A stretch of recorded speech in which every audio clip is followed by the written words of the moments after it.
I've always looked up to the great champions like Muhammad Ali and Manny Pacquiao, who had such an impact and stood for their people. So I would like to definitely give back to the community in any way that I can, you know, stand up or just at least educate fighters on what it is to be a boxer, what to expect.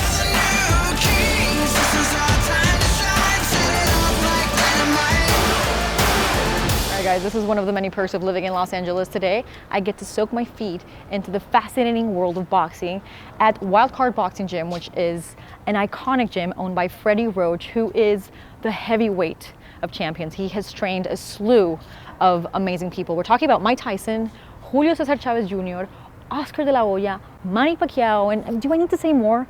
We're talking about idols here, and today I get to throw some punches with him and Giovanni Cabrera, who's gonna be representing our Latino community. He's a Mexican sensation when it comes to the boxing world, and he was kind enough to give me an interview and to let me live his life for a few minutes. So you can join me. Let's go.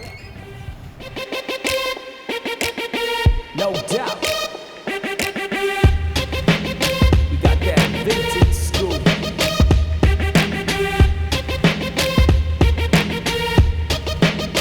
Let's go.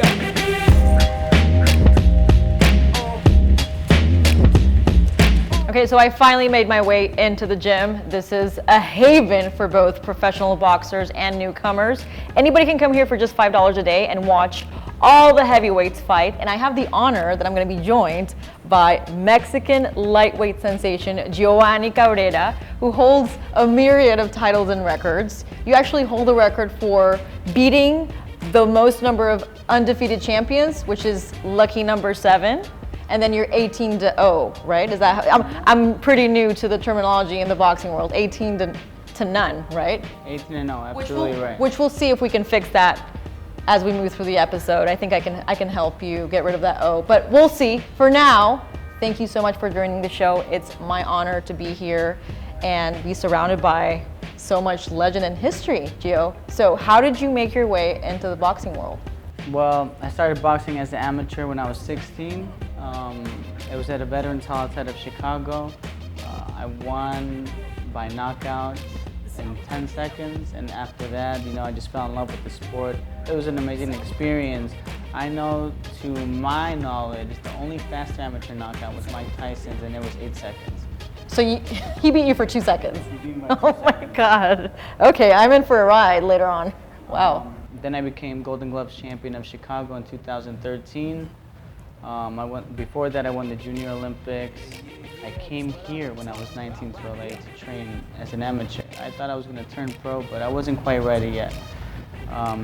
My journey then took me to Mexico, to León, Guanajuato, where my father was born. I was also raised partly there, partly in Seattle. I became champion of León. I became state champion of Guanajuato, regional champion, and then I won a bronze medal in the National Olympic Tournament. And how did you end up in LA training with the big leagues? I won 18 consecutive fights, and I didn't shy away from any hard opposition. You know, I think boxing, what it represents to me is people trying to be the best, trying to prove who they are, you know, and what reflects them in the ring. I look up to all the great fighters. Obviously, Manny Pacquiao, was his home. So thank you for mentioning Manny Pacquiao, because you actually got to spar with him. You were his sparring partner over the summer. How were you able to hold that and not faint in front of him? I would have been so nervous, but you held your own, man. He was scared of you at one point. No, never that. Manny is a great champion, and when I had the opportunity to spar him, I jumped on it immediately, because to be in the ring with such a legend and share his energy is something that I will keep forever. That level of intensity now lives within me, and I hope to reproduce that on the day when my fight arrives, February 5th. And hopefully pay it forward as you do this down the line. Especially coming from Manny Pacquiao, he had such humble beginnings, right? He came from nothing, dirt poor, and then look at where he's at right now, and then he's into politics. Is that something that you would want to do down the line, to mix boxing with politics, or maybe being an entrepreneur like Floyd Mayweather or Sugar Ray Robinson? Oh, well, I've always looked up to the great champions like Muhammad Ali and Manny Pacquiao, who had such an impact and stood for their people. So I would like to definitely give back to the community in any way that I can. You know, stand up or just at least educate fighters on what it is to be a boxer, what to expect. One of my mentors was a guy named Adrian Clark, who created this thing, this movement called Protect Yourself at All Times. Okay. And that was to educate boxers on the managerial and the legal side of the sport, to know, you know, how to not take an advantage, because the sport from its beginning was always kind of ran by the mob, right? And as it became legal throughout history, it kind of transitioned its way into a legal version of that.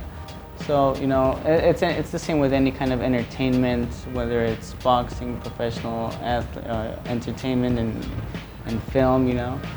I feel like it's important for people to know their rights. And if I could share that with young fighters along the way, I think I would be doing a great service to educating the families and make sure that they're safe and their careers go the way they want them to.